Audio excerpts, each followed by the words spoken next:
comenzar, queremos recordarles las medidas de seguridad. El recinto es un edificio estructuralmente seguro, por lo que en caso de emergencia les pedimos mantener la calma y seguir los protocolos de seguridad.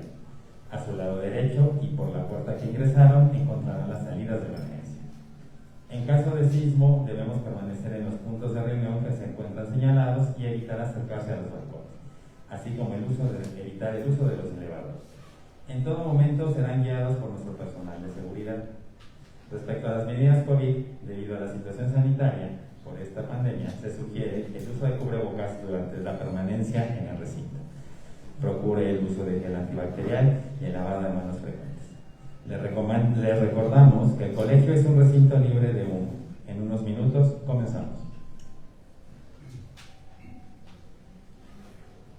Sábado 10 de septiembre de 2022. Las revoluciones de Vladi. En esta conferencia participan Jean-Guy Renz y Claudio Albertani. La Universidad Nacional Autónoma de México, la Secretaría de Cultura del Gobierno de México, el Gobierno de la Ciudad de México a través de su Secretaría de Cultura y el Colegio de San Ildefonso les da la más cordial bienvenida al conversatorio Las Revoluciones de Vladi, que forman parte de la muestra Vladi, Revolución y Disidencia.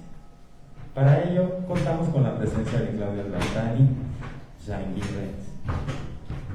Claudio Albertani es fundador del Centro Vladi de la Universidad Autónoma de la Ciudad de México, del cual fue responsable entre 2014 y 2021. Ha publicado la edición crítica de los diarios de un revolucionario de Víctor Serge, El padre de Vladi, UACM 2021, y coordinado el libro Vladi, una revolución en el muralismo, UACM, Secretaría de Hacienda y Crédito Público, 2018. Ha participado en la realización de los documentales Vladi y Memoriam de Luisa Riley, Canal 22, 2005, Alejandra o la inocencia de Vladi, de Fabiana Medina, UACM 2017, y La mirada de Vladi, El uno no cambia sin el otro, de Nancy Ventura, que va a estrenar aquí mismo en las próximas semanas. Damos la más cordial bienvenida y cedemos la palabra al maestro Claudio Albertani. Buenas tardes a todos, gracias por su presencia. Yo en realidad voy a traducir a Jean-Guy. No hay más participación mía que esto, pero antes les voy a comentar un poco de su semblanza, quién es. Bueno, él en primer lugar es autor de este maravilloso libro, que es el libro pionero sobre Vladi. Hay otro libro anterior que es el de Berta Taracena, son los dos grandes clásicos, se puede decir, que existen sobre la obra de Vladi. Bueno, entonces él es de formación sociólogo, estudió en la Universidad de Ginebra y bueno, es autor de este libro, pero además trabaja tanto en el campo literario como en el de las tecnologías de información. Es autor de varios ensayos sobre Ezra Pound, Max Stirner, Louis Ferdinand Céline, etc., así como de varias obras de creación literaria. Y un aspecto muy interesante de su perfil es que su interés por Víctor Serge, el padre de Vladi, le llevó en 1978 a dedicarle a ese escritor un programa de 1 hora en la emisora France Culture, de la cual al rato les habla, y en este programa estaba Vladi.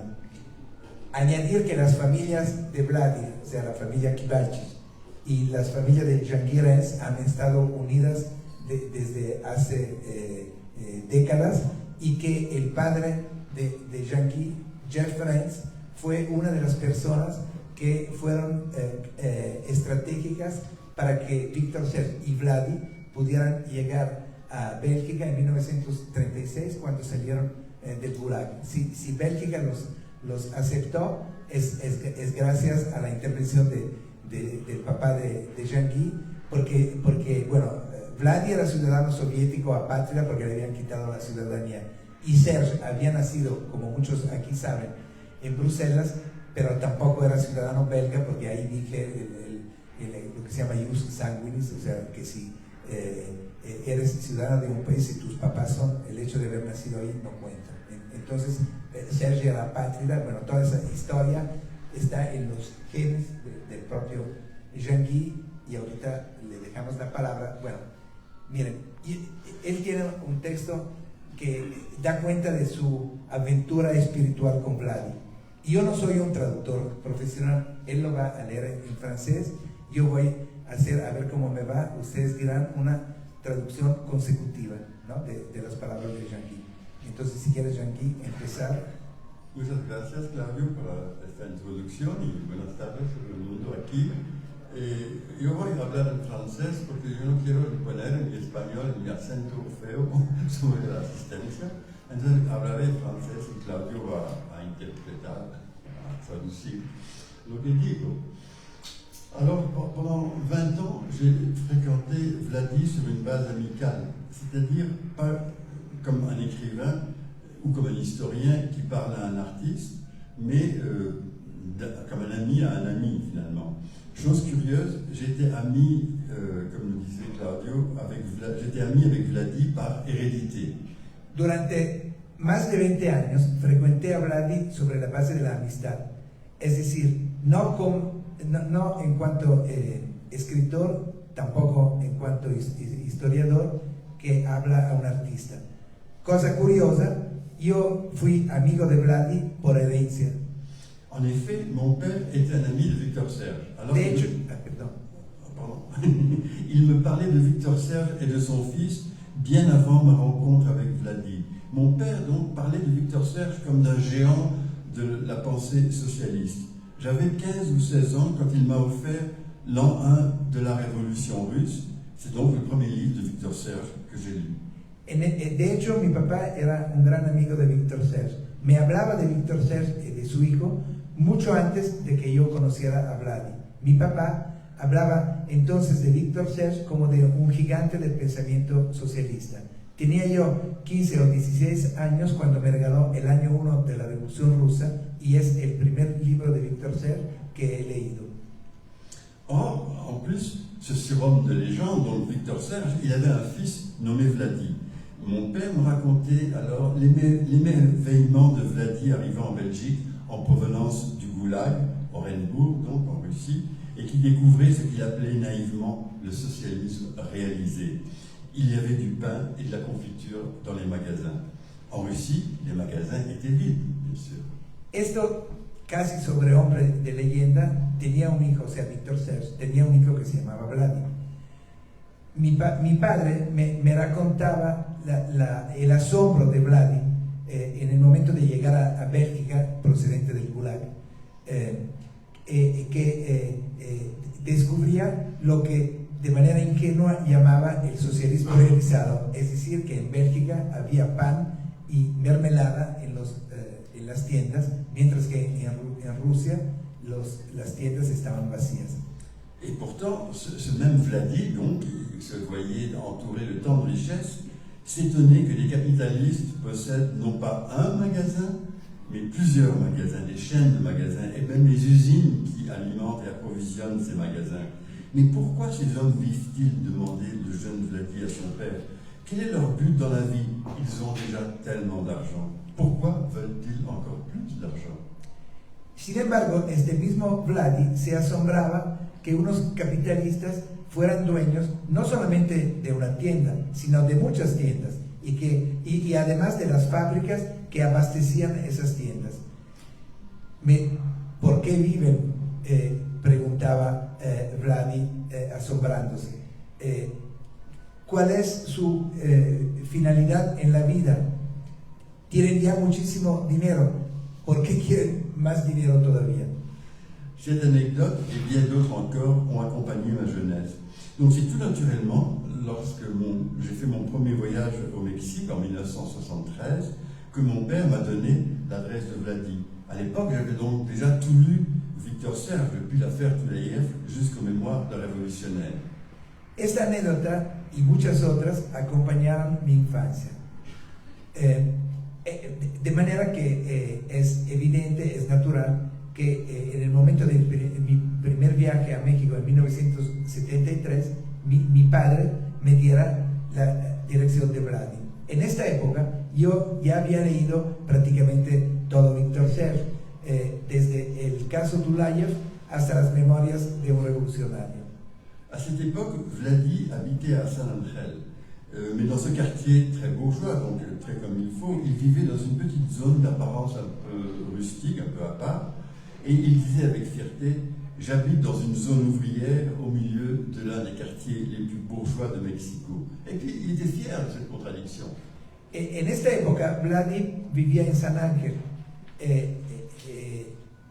Sin embargo, en ese barrio muy burgués, vivía en una pequeña zona de pertenencia más bien rústica, y decía con orgullo: vivo en un barrio obrero en el medio de uno de los barrios más burgueses de México, y estaba feliz de esta contradicción. Au cours de cet été, donc de 1973, quand j'arrivais à Mexico, Vladi venait de sortir. Son épouse, Isabelle, m'a désigné un homme qui marchait dans la rue avec une brouette pleine de foin, et elle me dit: c'est lui. Alors j'ai couru derrière lui et je me suis présenté. Sin embargo, en el curso de ese mismo año de 1973, cuando llegué a México, Vladi no estaba en casa cuando llegué. Su mujer, Isabel, de pronto me indicó a un hombre que caminaba en la calle con una carretilla con heno, y dijo: es él. Me contestó Vladi, perdonen ustedes, corrí detrás de él, me presenté, y Vladi me respondió con naturalidad de caminar con él. Iba a darle de comer a su elefante. Quelqu'un, en effet, lui avait offert un bébé éléphant à Vladi, et il fallait le nourrir avec de l'herbe ou du foin, je ne me souviens plus, en tout cas du fourrage, beaucoup de fourrage. En efecto, alguien había regalado un elefante bebé a Vladi, y había que darle de comer con hierba o heno. Me recuerdo además que era forraje, mucho forraje, que lo cargaba con la carretilla. Alors, comment pouvez-vous ne pas tomber en admiration devant quelqu'un qui se promène en plein centre de Mexico avec une brouette pour aller nourrir son éléphant? Bon, l'éléphant en question était un bébé éléphant, il était petit, et Vladi l'avait reçu en cadeau. Je ne me souviens plus qui lui avait fait ce cadeau. Il ne l'a pas gardé très longtemps parce que c'était trop difficile à nourrir. Il a dû le donner à un jardin zoologique. Mais l'image m'est restée à moi de l'homme qui allait nourrir son éléphant. ¿Cómo pueden ustedes no admirar a alguien que se pasea en la calle en pleno centro de México con una carretilla para ir a darle de comer a un elefante? En efecto, el elefante en cuestión era un bebé elefante, y Vladi lo había recibido en regalo, no recuerdo de quién. No lo tuvo mucho tiempo porque evidentemente era demasiado difícil nutrirlo. Lo tuvo que regalar en algún momento a un zoológico. Mais l'image est restée de l'homme qui allait nourrir son éléphant. Pero la imagen quedó de este hombre que iba a darle de comer a un elefante. Donc désormais, dans tous les voyages que j'ai faits au Mexique, j'ai commencé par rendre visite à Vladi. Parfois, je demeurais dans sa maison, à San Ángel. D'autres fois, il me trouvait un logement chez des amis, la famille de Cristina Kahlo, la famille de Miguel Salas Ansúrez. Et chaque fois, je découvrais, grâce à ces gens, toute une facette inconnue de cette culture mexicaine qui devait tant me marquer par la suite. A partir de entonces, cada viaje que hice a México empezaba por una visita a Vladi.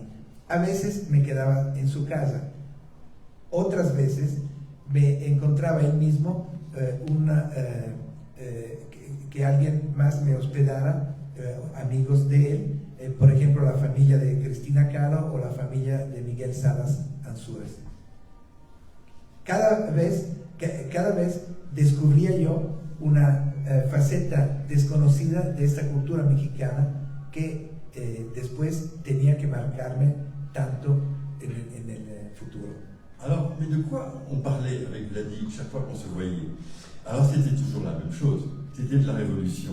Et pas n'importe quelle révolution, la révolution russe, bien entendu. Il y avait d'abord ses souvenirs de Saint-Pétersbourg, qu'il avait connu sous le nom à l'époque de Leningrad, dans les colonnades de la cathédrale Saint-Isaac, les réunions du père dans la chambre d'Alexandra Bronstein, la première femme de Trotsky, la silhouette de Zinoviev avec qui sa mère bavardait. ¿De qué hablaba yo con Vladi cada vez que lo veía? Siempre de lo mismo. La revolución, pero no cualquier revolución, sino la revolución rusa.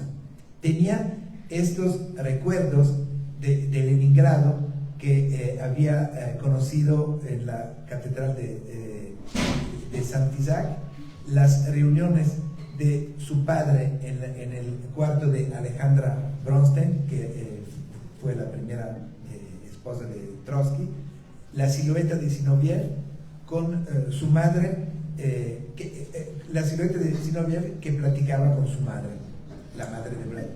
Si, avec Vladi, le temps donc paraissait avoir explosé. Vous comprenez, pour moi, la révolution russe, Trotsky, Zinoviev, tout cela, ça appartenait au livre d'histoire. Pour moi, c'était ce qu'on étudiait à l'école, à l'université. Con Vladi el tiempo parecía explotar. Ustedes entienden. Para mí, la revolución rusa, Trotsky, Zinoviev, todo eso pertenecía al registro de los libros de historia. Era lo que se estudiaba en la universidad. Et voilà, soudain, qu'un magicien, parce que c'est un magicien, ouvrait pour moi une porte dans le temps, pour me faire pénétrer au cœur des grands débats des années 1920. Je frémissais quand la police, la tristement célèbre GPU, frappait à la porte de l'appartement pour emmener son père, Victor Serge. Y de pronto, he aquí que un mago abría para mí la puerta del tiempo para hacerme penetrar en el corazón mismo de los grandes debates de los años 20. Temblaba yo cuando la policía, la tristemente célebre GPU, tocaba la puerta del departamento para llevarse a su padre, Victor Serge. Comprenez-moi bien, Vladi ne parlait pas de théorie politique. Il ne faisait pas d'analyse historique, il donnait plutôt vie, par sa parole, à un monde qui pour lui n'avait jamais cessé d'exister. Un jour, je lui demandais ce que représentait la révolution russe pour lui, et Vladi me répondit, sans hésiter, c'est une lutte à finir. Entiéndeme bien, Vladi no hablaba de teorías políticas, no hacía análisis histórico.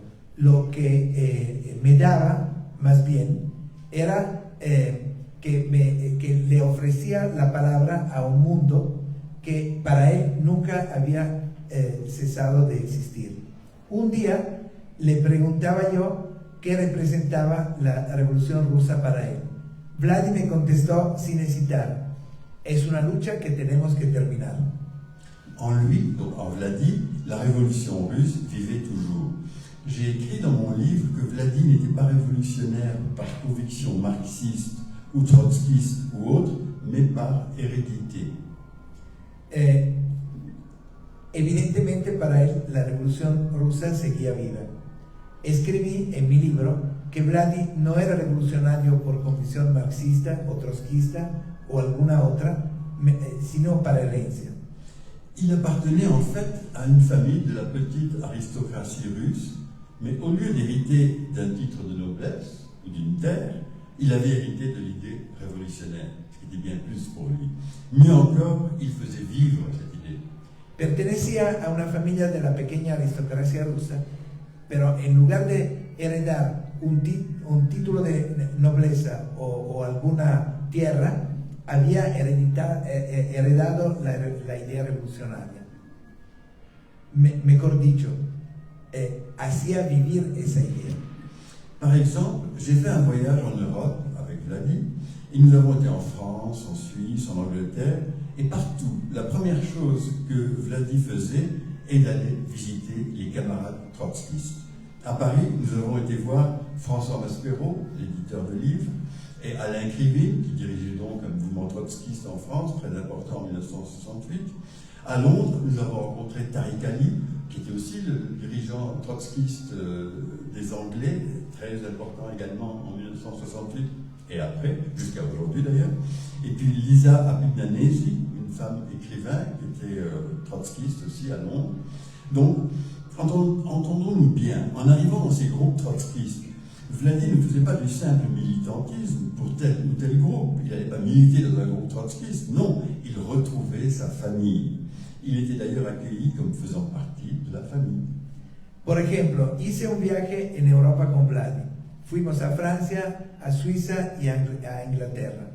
En todas partes, la primera cosa que Vladi hacía era ir a visitar a los camaradas trotskistas. En París fuimos a ver a François Maspero y a Alain Crévy, que en la época era uno de los principales dirigentes trotskistas. En Londres encontramos a Tariq Ali, conocido escritor y dirigente trotskista, y también a Lisa Apignanesi, otra trotskista prominente de la época.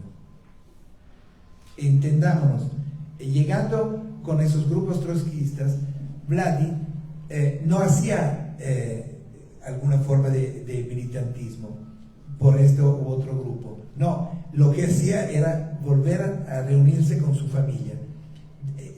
Por otro lado, también era recibido como participante de esta misma familia, la familia trotskista.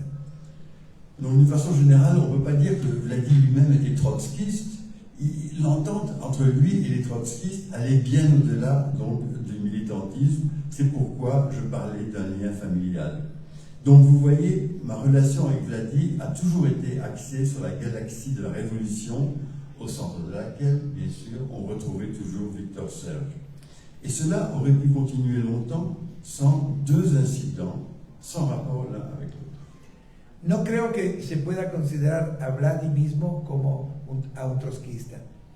El entendimiento entre él y los trotskistas iba mucho más allá. Es por eso que hablaba yo de familia.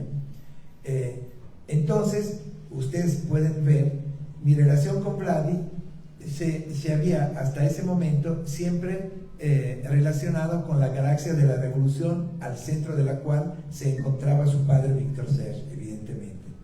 Esto hubiera podido durar mucho tiempo si no se hubieran dado dos incidentes sin relación el uno con el otro. Un jour, donc, j'avais invité Vladi à faire une émission de radio à Paris, à France Culture, comme l'avait dit Claudio dans son introduction.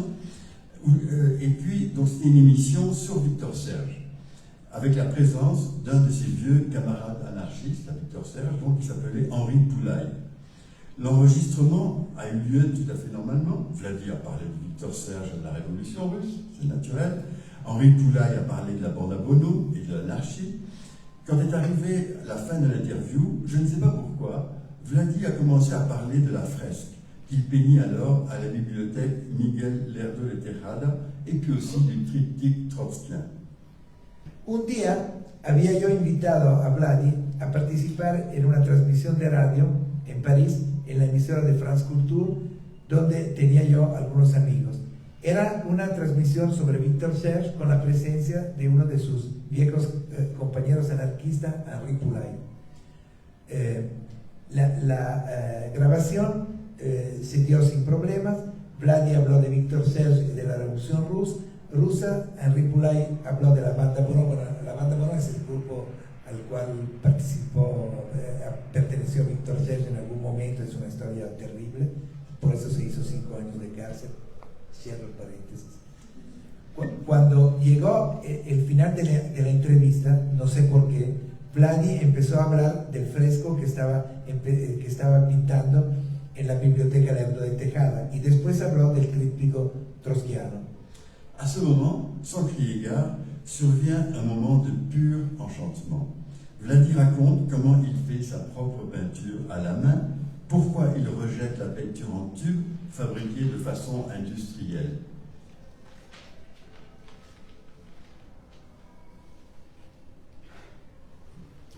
Voy. En ese momento, o sea, estaba hablando de Victor Serge, ¿no? De la Revolución Rusa y de todo eso. Luego, sin avisar, comenzó un momento de puro encantamiento. Vladi empezó a hablar de cómo él hacía su propia pintura de manera artesanal y por qué rechazaba la pintura en tubo fabricada de manera industrial. Alors, il explique, ça c'est le moment important par excellence dans ma relation avec Vladi, il explique que les pigments de la couleur sont vivants. Pourquoi ils bougent tout le temps dans l'huile? L'huile a beau sécher, la couleur, elle continue à vivre. La solution pour le peintre, c'est de mettre en premier de l'œuf pour qu'il ne bouge plus, et ensuite le peintre ajoute du vernis pour isoler chaque couche de couleur. Bueno, ese fue el momento clave de mi relación con Vladi. Explica Vladi por qué los pigmentos de los colores son vivos, por qué se mueven todo el tiempo en el aceite y en el óleo, y por qué el óleo, a pesar de que se pueda secar, los colores continúan a moverse. La solución era de poner en primer plano el huevo para que el color no se mueva. Y después el pintor añade barniz para isolar cada capa de color. Alors Vladi raconte comment il ajoutait des couches de couleur et de vernis sur sa toile jusqu'à ce que la lumière jaillisse du tableau, malgré l'huile qui a tendance à s'obscurcir en séchant. Il faut tricher, explique-t-il, en ajoutant du blanc de zinc et surtout du blanc de plomb, qui on sait est très mauvais pour la santé. Même si c'est un tableau sombre, c'est le blanc qui fait réfléchir la lumière, qui force la lumière à durer dans le temps. Vladi empezó a narrar entonces cómo él añadía capas de colores y de barniz sobre el lienzo hasta que la luz se proyectara en el cuadro, a pesar de que el óleo ha tendencia a oscurecerse cuando seca. Hay que hacer trampas, explicaba. Hay que añadir blanco de zinc, incluso si se trata de un cuadro que queremos más bien oscuro. Es el blanco de zinc que hace reflejar la luz, que obliga la luz a durar. Alors Vladi, comme ça, a parlé pendant 3/4 d'heure, 1 heure. Tout le monde dans le studio, à la maison de la radio, s'était rapproché de lui pour mieux l'écouter. Même les techniciens qui étaient dans la salle derrière, là, avaient arrêté de travailler pour mieux l'écouter. Tout le monde était subjugué. Mais, par malheur, l'enregistreuse n'avait pas fonctionné pendant ce temps-là. Vladi habló de todo eso cerca de 3/4 de hora o tal vez 1 hora.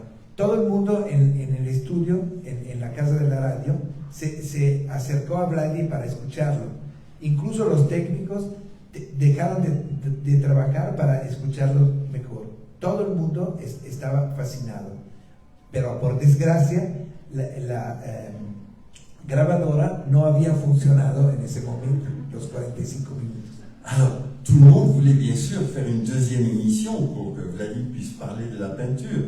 Mais malheureusement, Vladi devait rentrer à Mexico. Rien à faire. Nous avions eu une vision d'un monde merveilleux, très loin du trotskisme et de toutes les révolutions. Mais bon, personne n'avait pensé à mettre un nouveau ruban dans l'enregistreuse. Todo el mundo quiso hacer una segunda emisión para hablar de Vladi y de la pintura. Sin embargo, Vladi tenía que regresar a México, no había nada que hacer.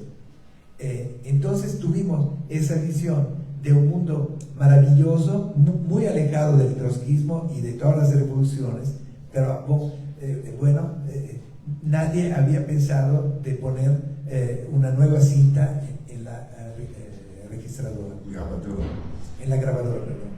Mais voilà. Alors, deuxième incident là, qui m'a incité à faire le livre, non? Quelques années après, le traducteur américain de Victor Serge, dénommé Richard Grieman, m'a interpellé ainsi. Nous allons visiter, c'est ça qu'il nous dit là, nous allons visiter Vladi à Mexico, et chaque fois que nous lui parlons de son père.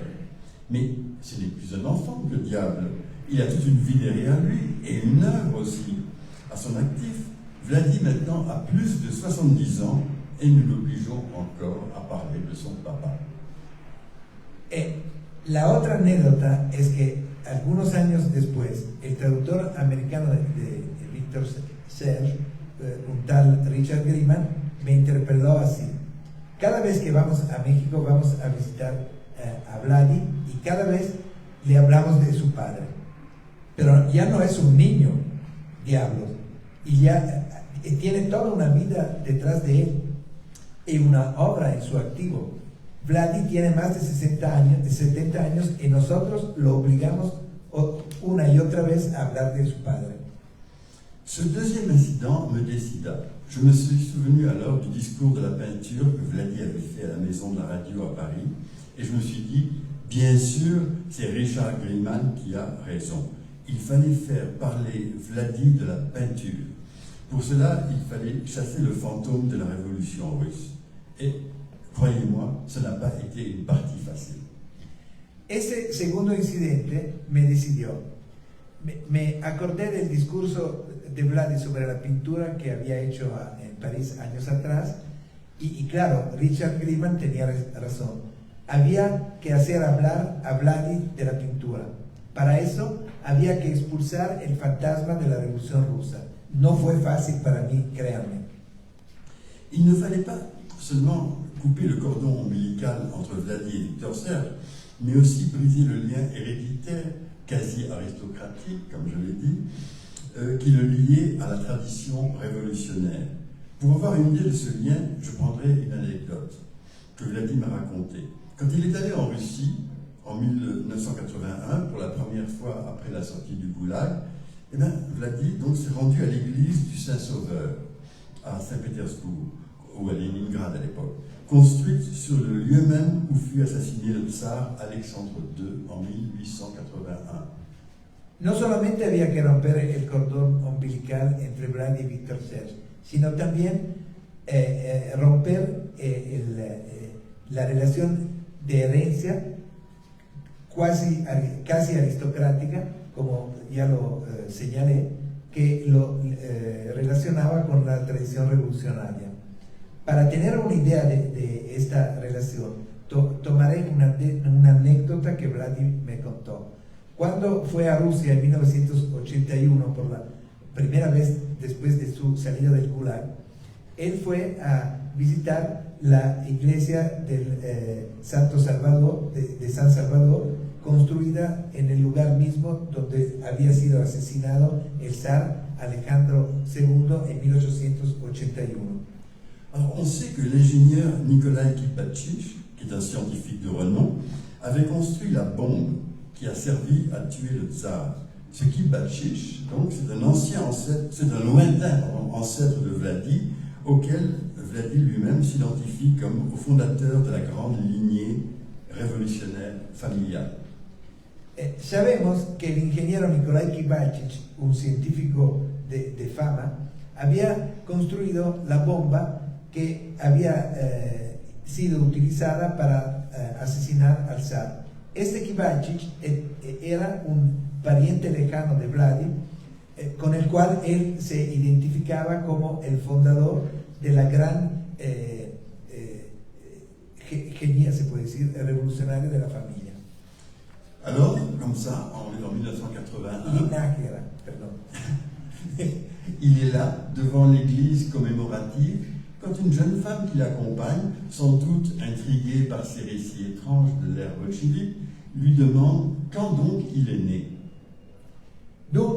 Entonces fue en 1981. Entonces, en 1981, ahí lo tenemos, frente de la iglesia que sirve para conmemorar el asesinato del zar, y de pronto una joven mujer que lo acompaña, sin duda que le dio curiosidad escuchar sus cuentos tan extraños de la era bolchevique, le pregunta cuándo había nacido. Et Vladi de réponse sans même y penser le 1er mars 1881. Et Vladi lui commentait ainsi, à mon intention, cette étrange réponse: jamais je n'avais dit plus grande vérité, parce que tout atteste qu'il en fut ainsi. Y Vladi respondió sin ni siquiera pensarlo: nací el 1 de marzo de 1881. Y luego me comentó a mí sobre esta respuesta tan extraña, cita: nunca dije yo una verdad más grande. Todo dice que fue exactamente así. O sea, que él nació el 1 de marzo de 1881. Voici donc le lien qu'il s'agissait de rompre pour arriver jusqu'au peintre Vladi. Après ma discussion avec Richard Grimman, j'ai donc proposé à Vladi, bien sûr, d'écrire un livre sur lui, sur sa carrière, les influences artistiques, son évolution en tant que peintre. Entonces, he aquí el lazo que había que romper para llegar al pintor Vladi. Después de mi discusión con Richard Grimman, propuse entonces a Vladi de escribir un libro sobre él, sobre su carrera, las influencias que había recibido y su evolución. Et alors, la première réaction de Vladi fut de dire: parfait, nous allons donc écrire un livre sur le socialisme. J'étais catastrophé, comprenez-moi bien, je n'ai rien contre le socialisme.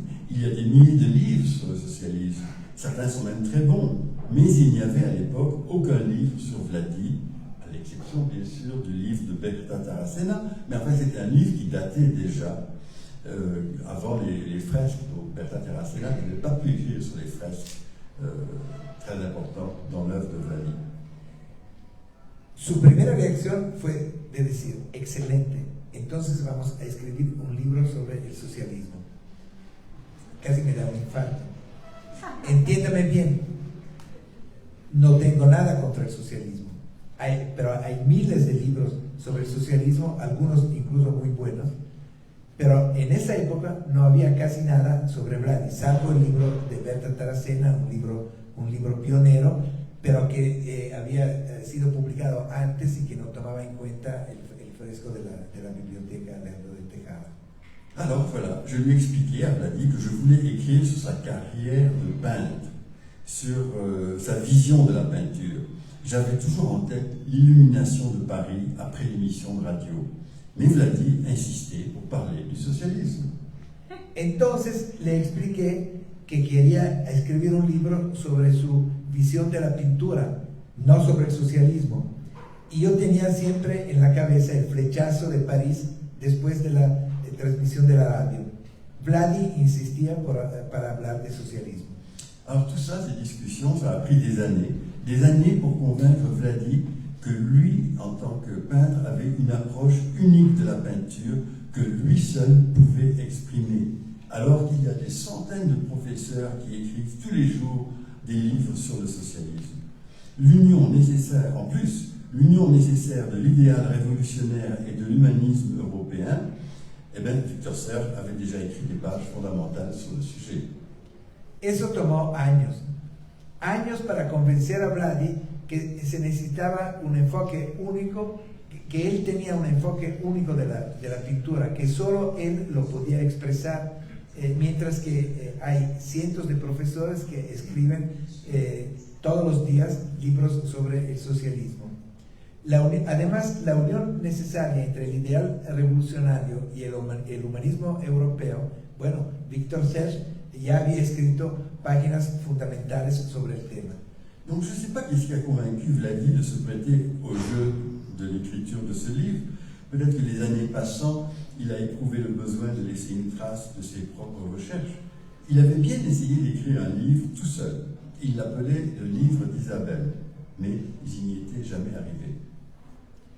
No sé qué es lo que al final convenció a Vladi de prestarse al juego del libro. Tal vez con el paso de los años sintió la necesidad de dejar una huella de sus investigaciones. Había intentado de escribir un libro él mismo, lo llamaba el libro de Isabel es su esposa, pero nunca lo logró. Il avait quand même publié un petit livre avec un de ses amis, Emilio Wojciak, intitulé Abrir los ojos para soñar. L'édition était somptueuse, avec des dessins à toutes les pages. Malheureusement, les textes étaient mis à la suite, les uns à la suite des autres, sans aucun ordre. Había en todo caso efectivamente publicado un pequeño libro con uno de sus amigos, Emilio Wojciak, que se intitulaba Abrir los ojos para soñar. La edición era excelente, tenía dibujos en todas las páginas o casi. Desafortunadamente, los textos se habían juntado uno tras otro sin un orden especial, entonces era de difícil lectura. Bon, alors, Abrir los ojos para soñar avait quand même un grand avantage. C'est que cela a fait comprendre à Vladi que le moment était venu de se lancer dans une entreprise plus sérieuse pour expliquer son œuvre et la faire connaître. Une entreprise plus sérieuse, je veux dire plus didactique aussi. Il a accepté de m'accorder des interviews en profondeur et donc, à partir de ce moment-là, nous avons parlé des jours entiers pendant une période de temps qui s'est étalée sur 3 années. La gran ventaja del libro Abrir los ojos para soñar es que le hizo entender a Vladi que el momento había llegado para lanzarse en una empresa más seria, de explicar su obra y hacerla conocer. Aceptó entonces de darme unas entrevistas en profundidad. Hablamos días enteros durante un periodo que se extiende en 3 años. Alors le scénario était toujours le même. J'arrivais le matin, je le retrouvais dans son atelier bureau à Cuernavaca avec une liste de questions qui suivait un ordre à la fois chronologique et thématique. Chaque journée d'interview était préparée avec un soin méticuleux. Je voulais être sûr de couvrir tous les aspects de la vie de Vladi et de son œuvre. El escenario era siempre el mismo. Lo encontraba en su taller oficina de Cuernavaca con una serie de cuestiones que tenían un orden al mismo tiempo cronológico y temático. Este día de entrevistas yo lo preparaba con una atención meticulosa. Quería estar seguro de cubrir todos los aspectos de la vida de Vladi y también de su obra. El resultado fue catastrófico. En effet, je posais des questions sur sa jeunesse en Union soviétique et il me répondait sur la peinture de Picasso. Je lui demandais quel peintre l'avait le plus influencé dans sa carrière et il me répondait avec super personne. Je lui posais des questions sur les fresques de la bibliothèque Lerdo de Tejada et il me parlait de Victor Serge et ainsi de suite. Le hacía preguntas sobre su juventud en la Unión Soviética y me contestaba hablando de la pintura de Picasso. Le preguntaba cuál pintor lo había influenciado más y me contestaba con soberbia, nadie. Le preguntaba sobre los frescos de la biblioteca Lerdo de Tejada y me hablaba de Victor Serge. De désespoir, j'ai alors abandonné tout ordre dans mes questions et j'ai décidé de laisser parler Vladi dans le plus grand chaos. Il sautait sans arrêt d'un sujet à l'autre. Généralement, je passais un mois au Mexique à parler avec Vladi et je rentrais à Montréal, au Canada, où je demeure, et je travaillais pendant 11 mois à essayer de trouver un ordre, un fil conducteur dans ses propos décousus.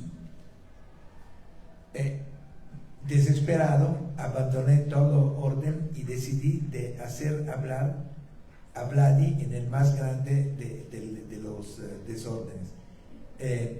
Él brincaba de un tema a otro. Generalmente yo pasaba un mes a México hablando con Vladi y luego regresaba a Montreal, donde vivo, los siguientes 11 meses para intentar encontrar un orden a sus frases desenvanadas. Alors ce travail, c'était comme reconstituer un puzzle géant avec des confettis.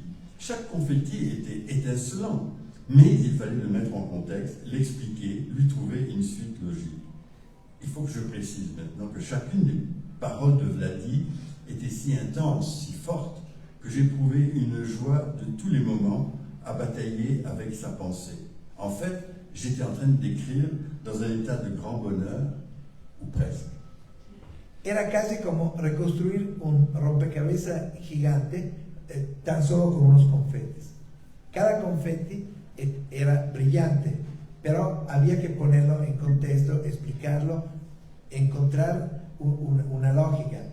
Hay que precisar que cada una de las palabras de Vladi era tan intensa que experimentaba yo un goce tremendo en todo momento, a pesar de tener que luchar con su pensamiento. Falta eso. Escribía yo en un estado de gran felicidad o casi. Parce qu'en effet, il y avait une ombre. Impossible de faire revenir Vladi sur son grand discours de la maison de la radio à Paris, sur le savoir peindre ou sur la grande peinture considérée comme métaphysique. En efecto, había una sombra.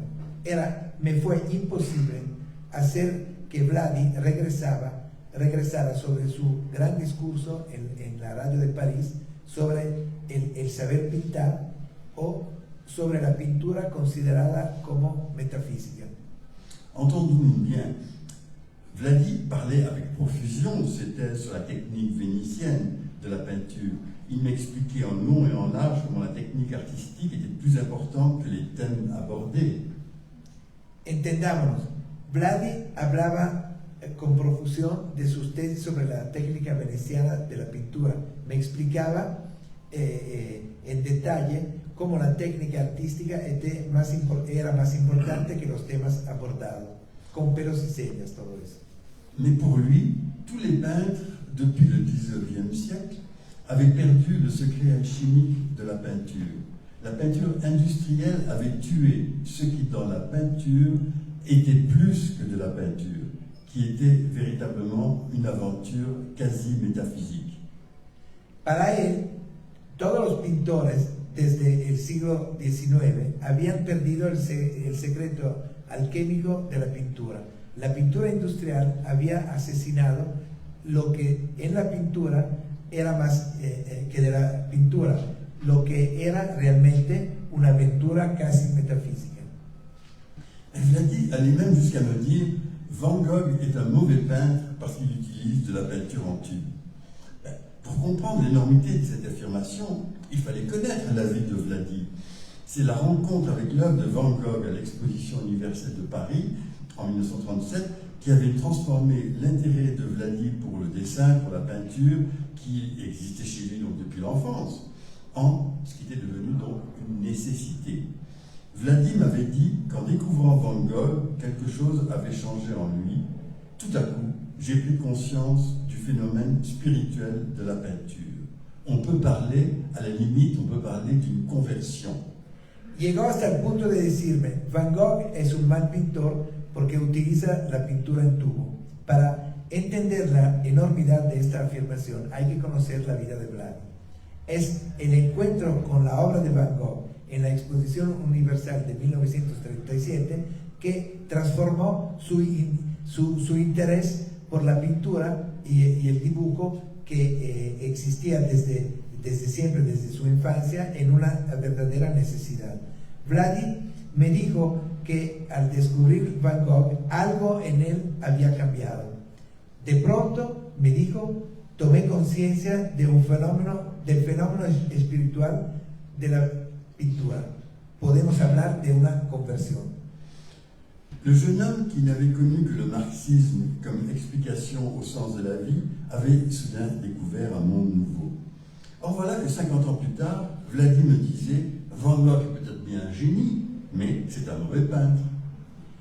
El joven hombre que él era y que había conocido solamente el marxismo como explicación del sentido de la vida, había de pronto descubierto un mundo nuevo. Pero ahora, 50 años después, Vladi decía eso, Van Gogh tal vez era un genio, pero era un mal pintor. Alors pour te dire, je me retrouvais avec une théorie technique, la technique vénitienne, non? Et puis un paradoxe insupportable. Comment moi, Jean Guirens, je pouvais écrire un livre qui soutient que Van Gogh est un mauvais peintre. Il y avait bien quelques exceptions, selon Vladi.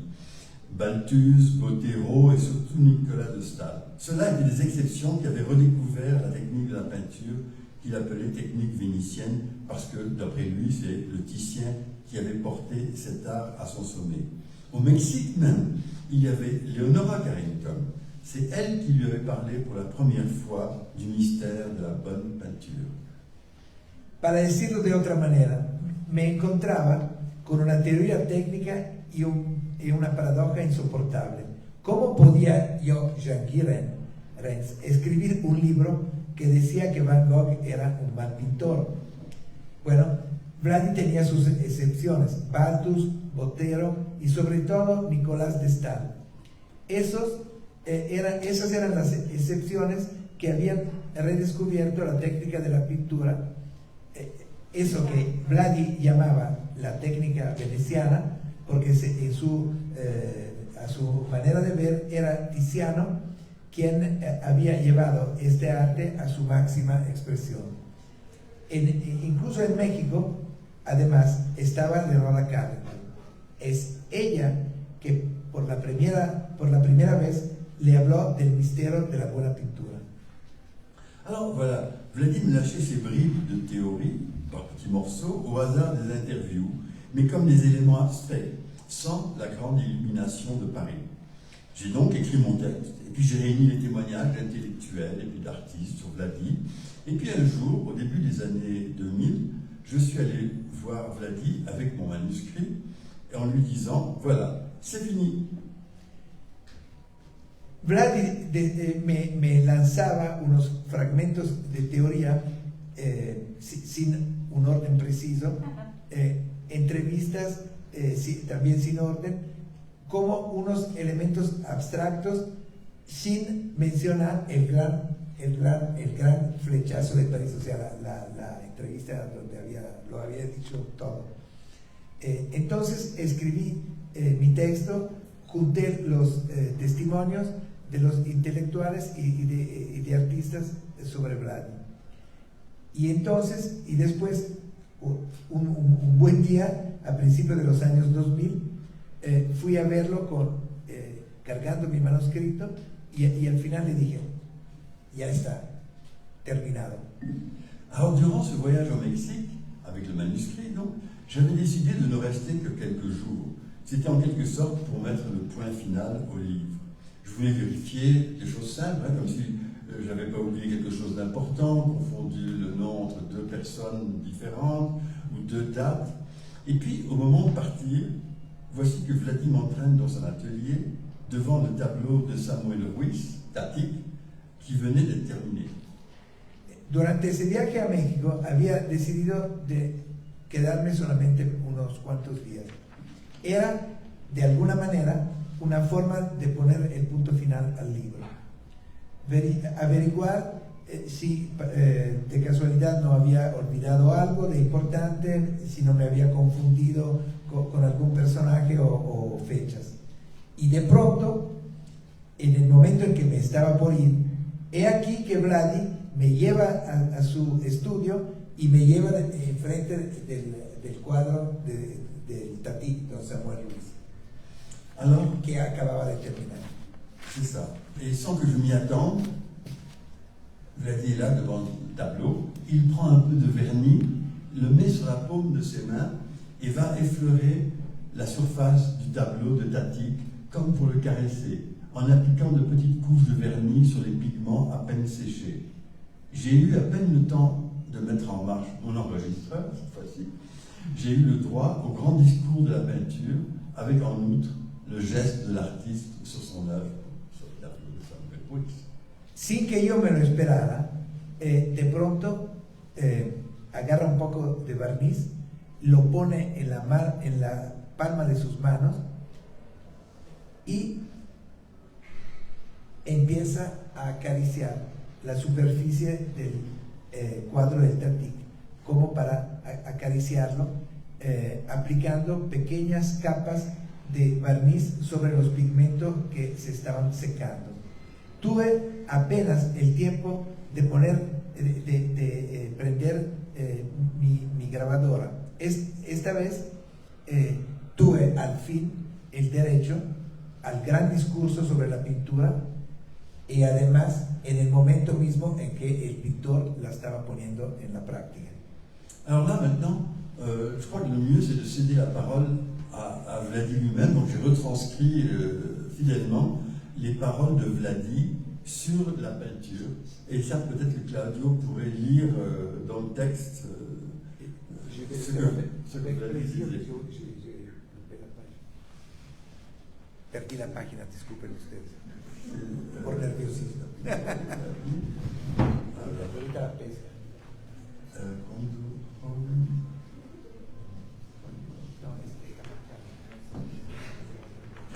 Aquí está. Estamos bien. Entonces, esas son palabras de Vladi citadas en el libro de Jean-Guy. Dice Vladi: la prioridad del pintor está en el proceso de cristalización de la materia luminosa, no en las palabras o los gestos que rodean el acto creativo. La verdadera pintura no es una palabra ni es un concepto, es otra cosa, que puede después, pero solo después, ser interpretada por el análisis, la poesía, la música. Pero sé que la pintura, ni el análisis, ni es análisis, ni es poesía, ni es música, es otra cosa. Y luego sigue: la intuición que tengo es que el pensamiento y la inteligencia están en la piedra, en la geología. La vida tiene que ver con los cristales. Ahora bien, la pintura que hago es cristalina. Al final, no estoy inventando nada. Solo quiero hacer algo que ya se ha hecho, es decir, cristalizar la pintura, hacer gemas con rojos y verdes que se conserven por 300, 400 años, como Holbein, como Rubens. Y resulta que al meterme en eso encuentro la compañía de tipos de los más inesperados. Pienso en Vladimir Vernadsky, el que tiene la teoría sobre la noósfera, Pierre Teilhard de Chardin, lo mismo, y más recientemente Edgar Morin. Hoy es curioso ese curioso concepto de noósfera que usaron Vernadsky y Teilhard, y tengo la impresión de que participó en una aventura fundamental, aunque me rebase. Hay ese curioso concepto. Voilà donc, résumé en quelques mots, mon expérience de Vladi, et voici comment je suis passé de l'écoute d'un témoin privilégié de la révolution russe au dialogue difficile, mais tellement enrichissant, avec un artiste qui pour moi est unique de notre temps. He aquí, en unas cuantas palabras, mi experiencia con Vladi. He aquí cómo pasé de escuchar a un testigo privilegiado de la Revolución Rusa a entablar un diálogo difícil, pero enormemente enriquecedor con un artista único de nuestro tiempo. Y ahora Les le agradezco su atención.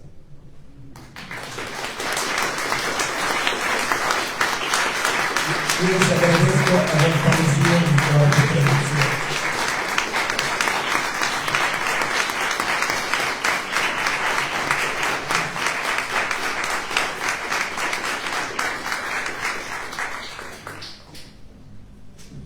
Bueno, si hay alguna pregunta, no sé si esté en el protocolo. Nosotros te agradecemos a ti eso que hiciste, porque gracias a eso, Vladi poco a poco se fue concentrando más y empezó a hacer una pasión este asunto de poder transmitir, perdón, Jean-Guy, ¿te acordabas de mí? Soy Luis Güell. Es dulce. Y bueno, ayudó muchísimo. Tu libro yo creo que fue una bomba para el pensamiento de Vladi, cuando después fue una obsesión poder dejar ese legado, ¿no? Porque son tan pocos los pintores y las escuelas de alguna forma que han estudiado a profundidad esta técnica veneciana, que entonces se dio cuenta lo importante que era. Y entonces, bueno, muchísimas gracias, porque si no, no hubiera habido todo este legado que creo que para sus alumnos ha significado bastante, ¿no? Son pocos, Sí. pero... Y tengo la ayuda también de los amigos de Vladi, como Mariano y Víctor, como sabes, que me han ayudado a comprender esta lógica de la técnica veneciana, que no era simple a entender en el primer paso. Claro, porque además él era siempre muy barroco, así como a mí me costó muchísimo trabajo lograr profundizar y ver estas distintas capas y estos distintos elementos, todo la luz que emanaban los cuadros y todo, pero él, al sentirse obsesivamente la necesidad de explicar, a sus amigos nos explicaba. Entonces, muchas gracias, Yergin, por todo. ¿Qué tal? Hola. Yo quiero preguntar si hay algún libro que establezca una relación entre la técnica veneciana y la alquimia, si los propios pintores venecianos sean algo al respecto, que se haya trabajado. Sí. Bueno, de todas las bueno, yo sé que... No, Está un libro que usaba Vladi de técnica. Lo tiene Arturo Lascano. Max Dörner. Lo se tenía llama. Víctor y se lo dimos. Sí. Sí, pero no es sobre la técnica veneciana, es lo que Vladi llama técnica veneciana. Max Dörner no habla de eso, Sí. pero... No es la técnica, sino más bien una explicación de todos los pigmentos y de todos los tipos de barnices. Y entonces, pero es como un diccionario, es como una enciclopedia. Y Vladi además ensayaba mucho, hacía muchas locuras, y todos esos ensayos se ven en su obra, ¿no? Ahora vamos a poner esto, pero estaba como muy al pendiente de ese libro que tenía como, sí, una parte, no alquímica, sino química, yo diría más bien, porque él sabía... Sí, alquímica, ¿no? Química, sí. Y entonces ese gran, bueno, uno de sus alumnos, digamos que con el abstracto se volvió loco, que es Arturo Lascano, es que tiene esa... Y es un libro italiano, viejísimo, que tardaron muchísimo tiempo en buscar a ver dónde estaba y tal, entonces es un tesorito para quienes Habría hacen que esa técnica. escanearlo, subirlo a internet. Pues hay que decidir. Se puede encontrar, yo creo, en Amazon. Sí, también. Bueno, más sobre lo mismo. Vladi encontró ese libro por casualidad estando en París en 1947, si no mal recuerdo. Y bueno, es ahí donde empezó a estudiar realmente la pintura clásica. La otra cosa que yo descubrí es que no siempre hay que creerle a los pintores en lo que dicen sobre su técnica, porque para empezar la técnica veneciana no existe, y eso no lo digo yo. Eso yo le creí a Vladi, le creí a todos los que decían que hablaban de técnica veneciana, pero luego fui a Venecia y hablé con críticos de artes en Venecia. Existe la escuela veneciana y cada uno de los pintores de la escuela veneciana, como Giorgione, Tiziano, Tintoretto, etcétera, tenía su propia técnica. Así es como lo formulan los venecianos mismos. O sea, pero bueno, es una imagen que tiene Vladi con la cual él quiere significar que había regresado a los orígenes de lo que él llamaba pintura, que es esta pintura como la explicó Jean-Guy, o como Vladi se la la pintura del Renacimiento. Exacto. Como a él le gustaba mucho el Tiziano fue muy importante para él. Hay otros pintores también, pero el Tiziano fue importante para él. Entonces ha dicho veneciano. Bueno, yo nada más quisiera decir que gracias por esta conferencia muy interesante. Yo conocí la obra de Vladi.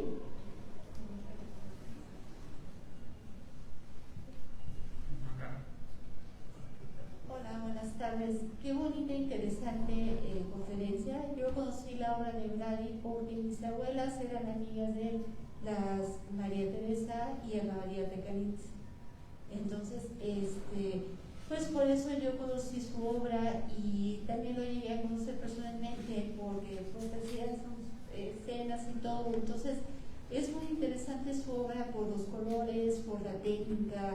De hecho creo que llegamos a tener un cuadro que se llama Cartas y en esas cartas explica un poco su vida y su obra. Entonces pues por eso quise venir a su conferencia, que está muy interesante.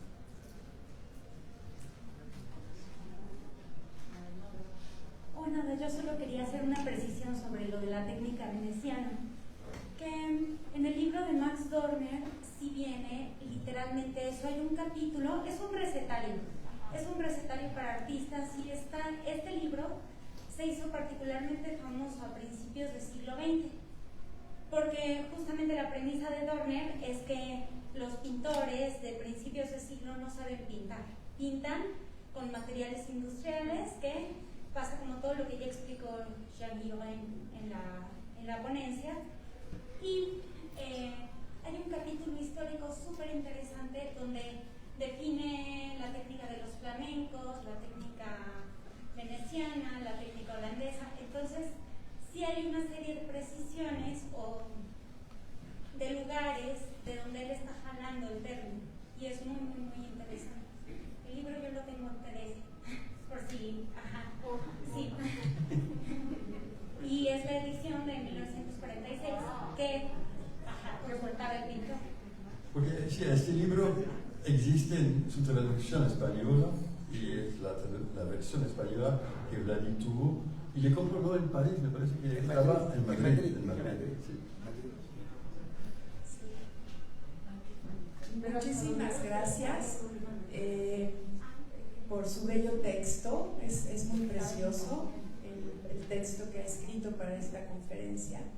Nosotros llegamos a ver la obra, la exposición, y por golpe de buena suerte nos enteramos de esta conferencia. No somos expertos en Vladi, pero somos psicoanalistas y nos ha parecido muy, muy interesante, sobre todo su abordaje para llegar a conocer al auténtico Vladi en su propia identidad, diferente a la del padre, ¿no? El experto socialista, y esa fue una labor titánica muy parecida a la que hacemos los psicoanalistas, y agradecerle muchísimo, y también la traducción. Muchas gracias.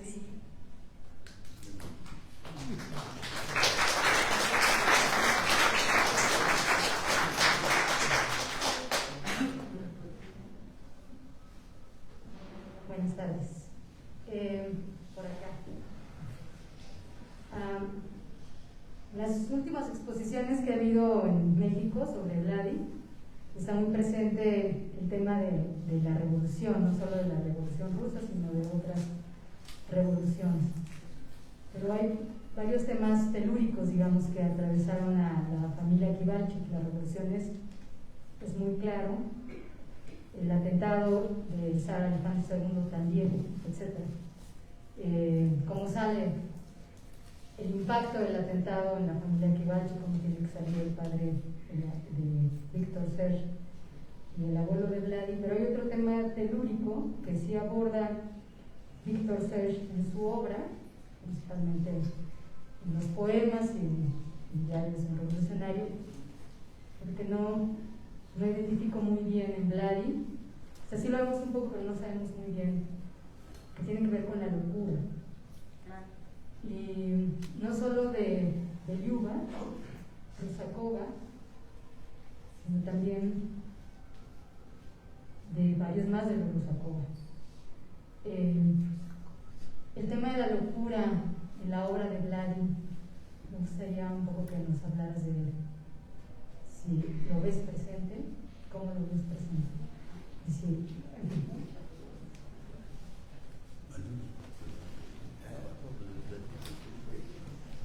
Sí, Vladi tuvo un miedo de la locura, porque siempre pensaba que la enfermedad de su madre, que también Vladi sabía que había casos de locura en su familia maternal, en la familia de los Rusakov. Entonces, para él era un miedo toda su vida, y me dijo también Vladi que él experimentó por lo menos una vez una crisis de locura cuando visitaba un museo, no sé qué museo, tal vez era Saint-Pierre de Roma. San Pedro de Roma. Fue en Roma, estuvo en Roma de todos modos, y cuando perdió conciencia del mundo exterior y cayó sobre el suelo, gritando, y perdió conciencia.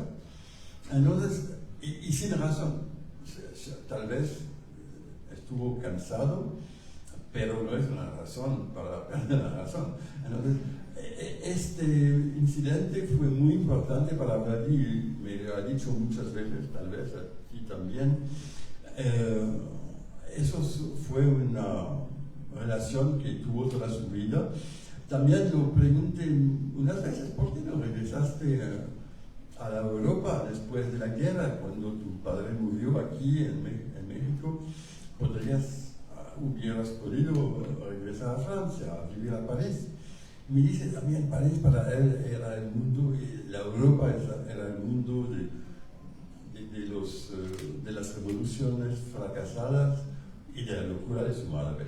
Entonces, era para él como un conjunto todo eso.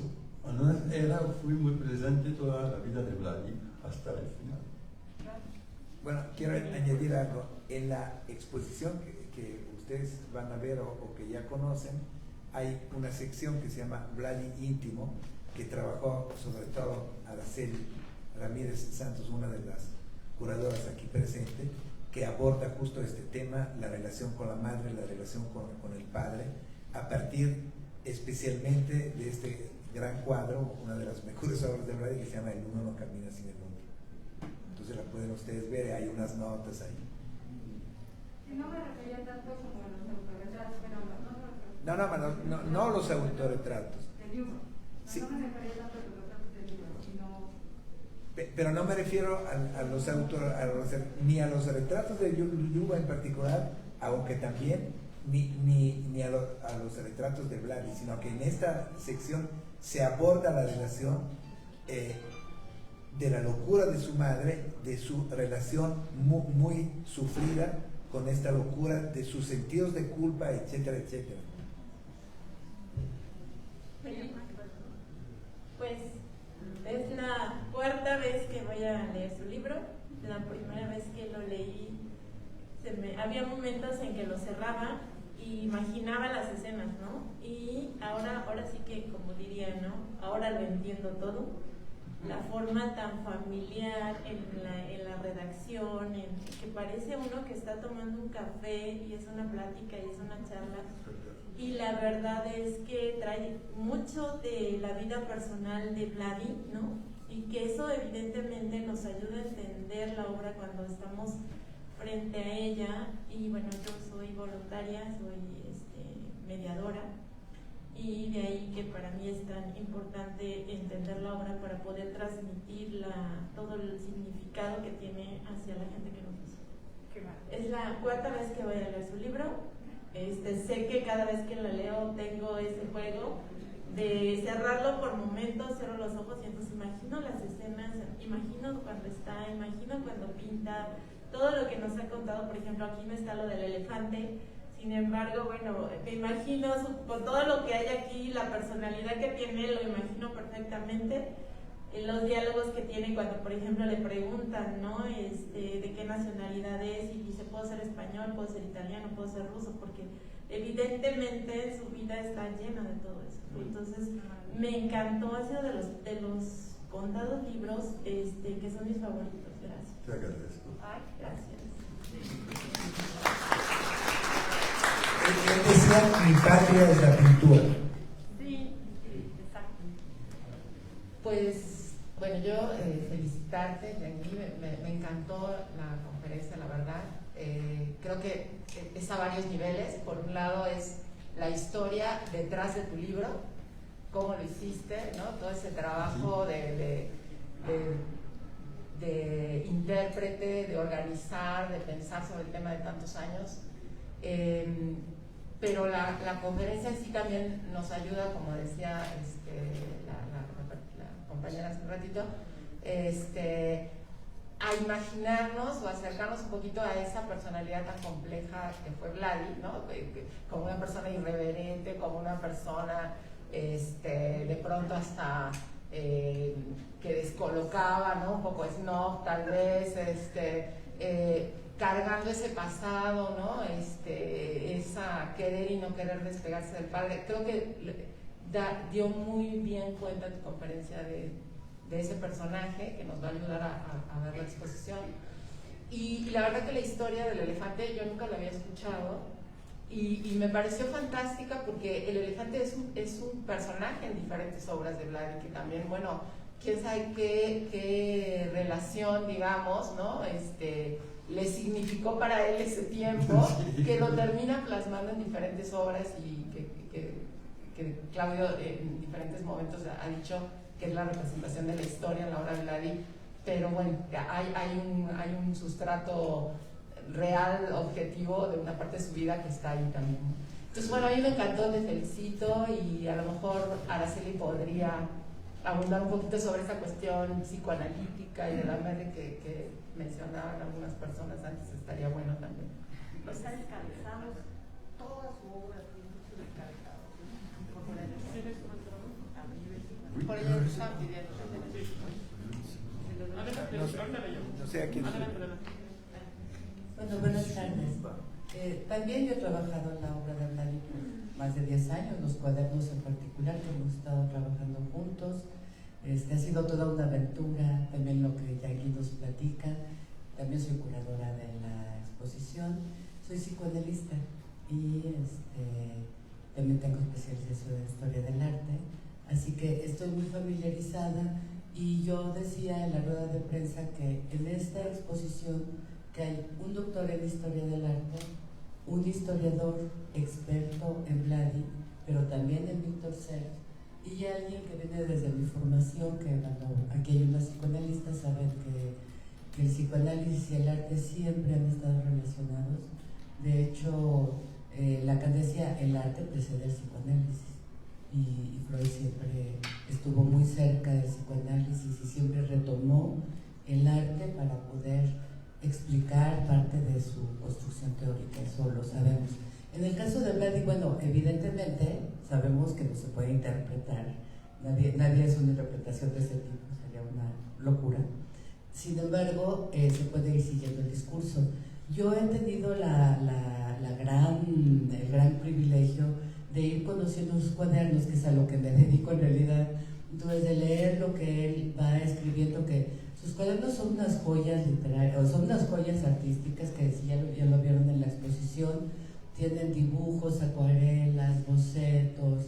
En sí mismo es toda una aventura artística, una maravilla, pero también tiene muchísimos textos en donde habla de todo, de su preocupación artística, de sus preocupaciones personales. Relata la historia de su madre, que es muy conmovedora, o sea, uno puede conocer la historia y es muy conmovedor, pero él la va relatando, y sobre todo cuando la visitaba es cuando él empezó a hacer esta imagen de la madre sustituyendo su cabeza, porque si ustedes se fijan, en el uno no camina sin el otro, la madre en cuclillas está realmente en el lugar de la cabeza, y la cabeza está sobre las rodillas. Y en efecto, nosotros cerramos ese bloque con un autorretrato que se llama Autorretrato Mi Madre, y que es, bueno, claro, él tiene la cabeza vendada. Bueno, ahí hay un simbolismo que tampoco es tan oculto y tampoco es difícil de pensarse, o sea, como se puede pensar, cualquier persona lo puede pensar. Bueno, la madre la traía en la cabeza, era su mortificación, le hacía perder la cabeza, y en efecto, claro, él pierde la cabeza, y después, bueno, claro, tiene muchos descabezados que probablemente están relacionados con eso, porque es la producción de acéfalos, sobre todo en los cuadernos y en muchos grabados, dibujos, es muy presente. Y bueno, el otro tema es como, yo pienso que la manera como contar toda esta historia de Vladi con su obra, en un artículo que hice para la Biblioteca Lerdo de Tejada, yo digo, bueno, lo llevo de la mano del discurso de Vladi. Voy tomando lo que Vladi va diciendo, lo voy hilvanando, porque nadie puede hablar por él, solamente él, y entonces uno puede ir leyendo y hilvanando su discurso y suponiendo algunos elementos simbólicos que son generales, universales, que es lo que he hecho y es lo que hay precisamente ahí en el Uno no camina sin el otro, y en algunas obras de la capilla freudiana, que para los que son psicoanalistas, pues la capilla freudiana es una maravilla. Vladi decía que fue su psicoanálisis silvestre. Él leyó muchísimo a Freud, sobre todo a Freud y contemporáneos. De Jung creo que había un libro, o sea, Claudio me insiste en que leía Jung, era muy jungiano, pero no había ni siquiera libros. Pero le apasionaba, sí, supo de Jung a través de un, por lo que yo sé, a través de un libro de historia del psicoanálisis en el cual se incluye una característica de su biblioteca es que, bueno, sabía mucho de Nietzsche, más a través de las biografías de Nietzsche que de la lectura directa de Nietzsche.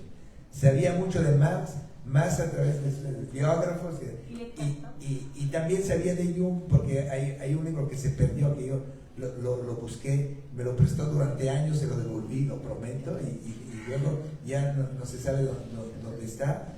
Pero en este libro se da cuenta del pensamiento de Jung y es lo único que he encontrado. Yo creo que lo retoma, o sea, Claudio insiste más que yo en que retoma mucho a Jung. Yo lo encuentro muy freudiano, realmente lo encuentro muy freudiano.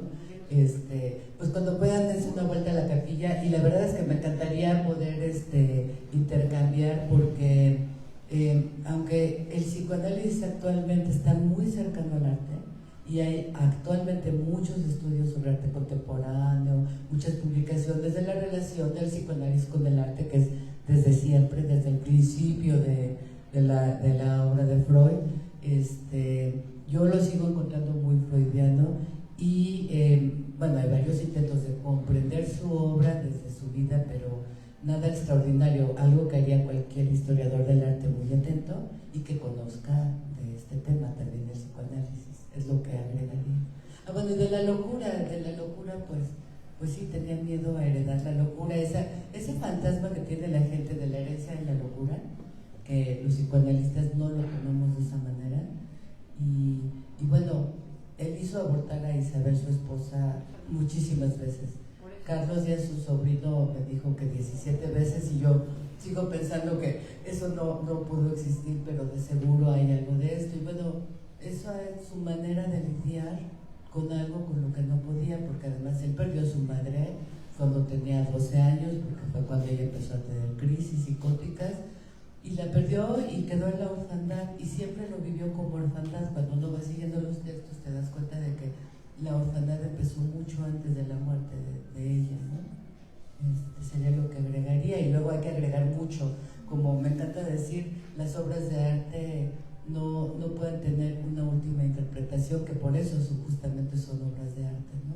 Siempre hay algo nuevo que encontrar, hay algo nuevo que decir, y por fortuna nadie tiene la última palabra ni tiene la razón.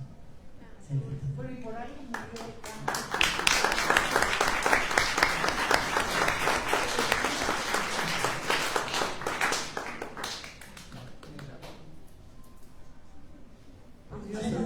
Sobre este mismo tema se puede decir que Vladi nunca quería tener una familia, crear una familia, tener niños, porque tuvo miedo que sus niños serían locos.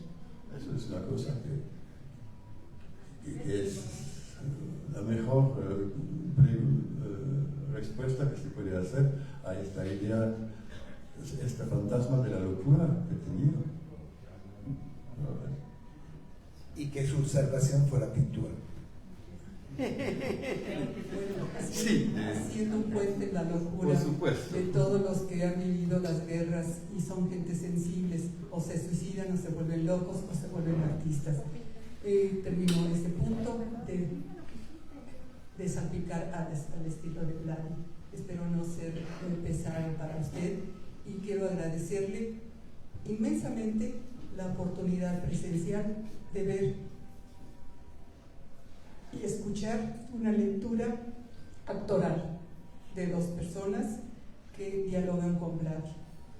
Y en ello quiero agradecerles a todos los que están presentes la posibilidad de seguir asistiendo a un acto artístico, no nada más de lectura académica. Muchas gracias. Es nuestro que le agradecemos por usted. Buenas tardes, mi nombre es Miguel Ángel Campos.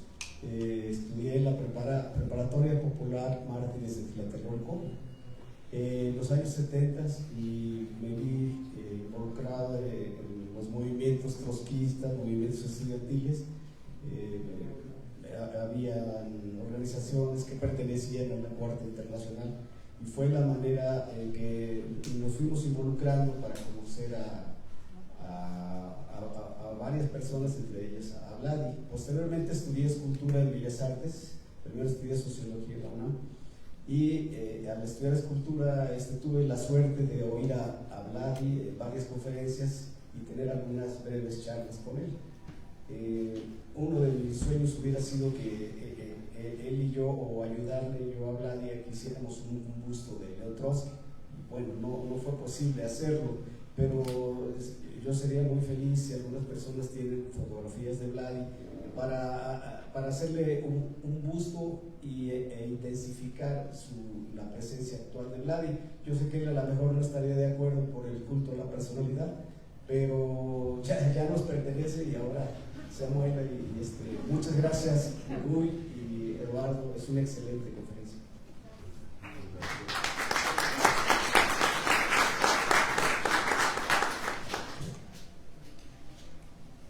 Vamos a verlo, vamos a ver la exposición. Buenas tardes.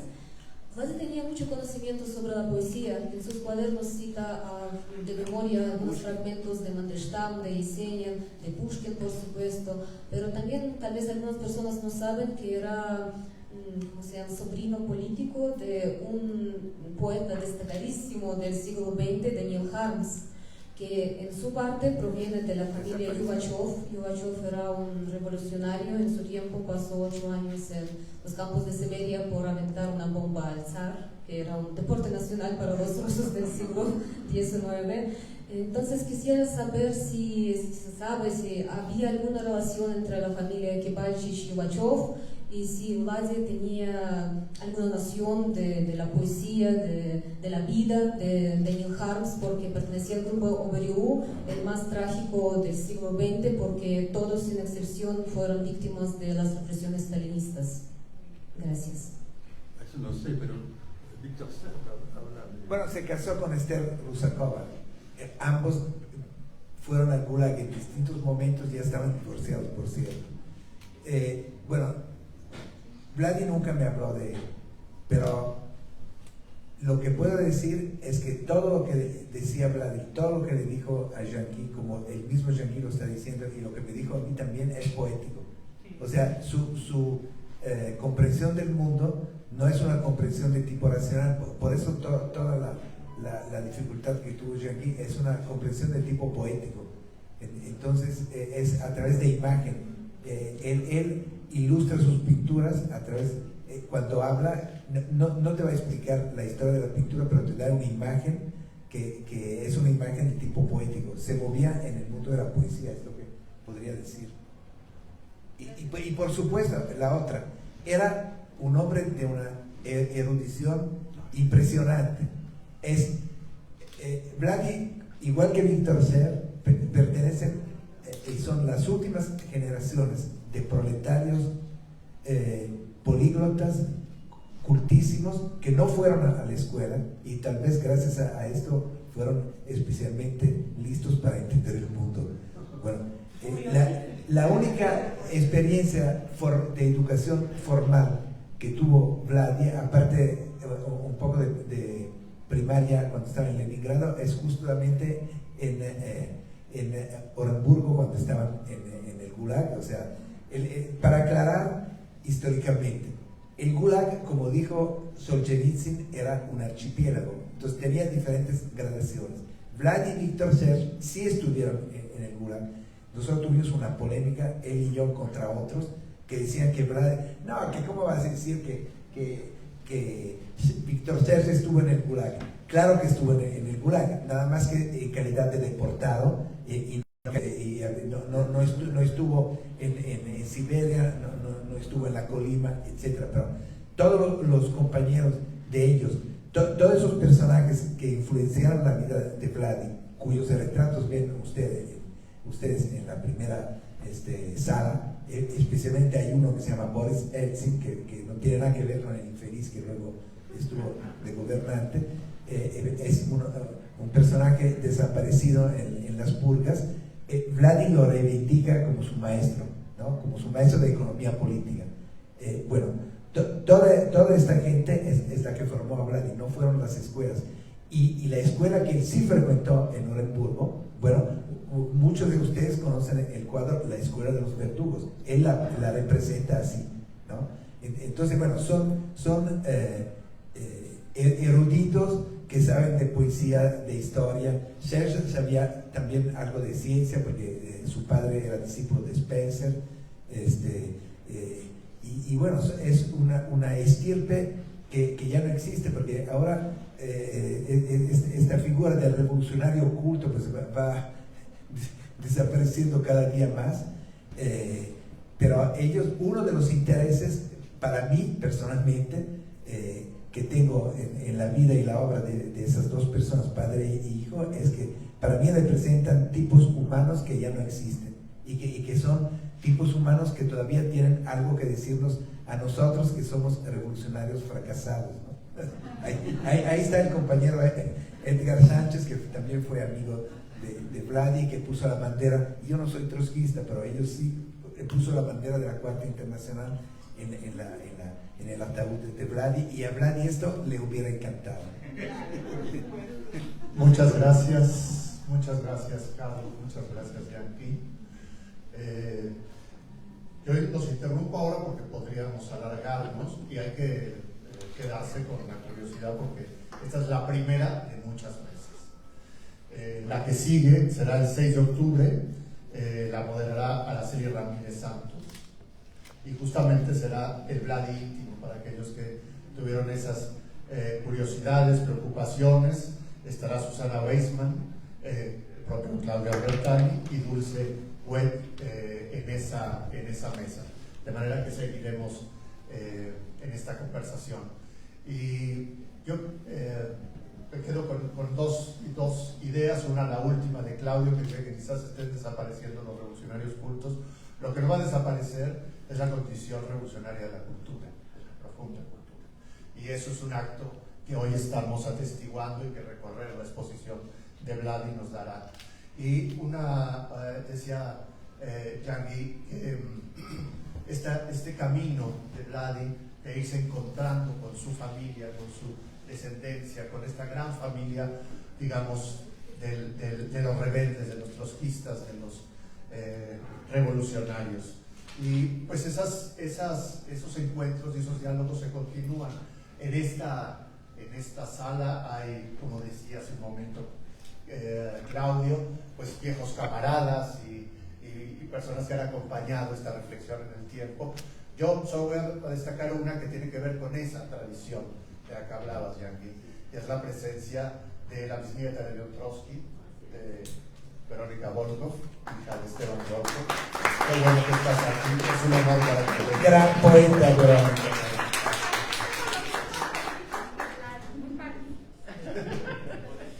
Pues muchas gracias por ese encuentro y nos esperamos aquí. Quien no haya recorrido la exposición pues se sorprenderá de encontrarse con ella, y quien ya la recorrió quizás la vea con otros ojos después de esta conversación. Muchas gracias.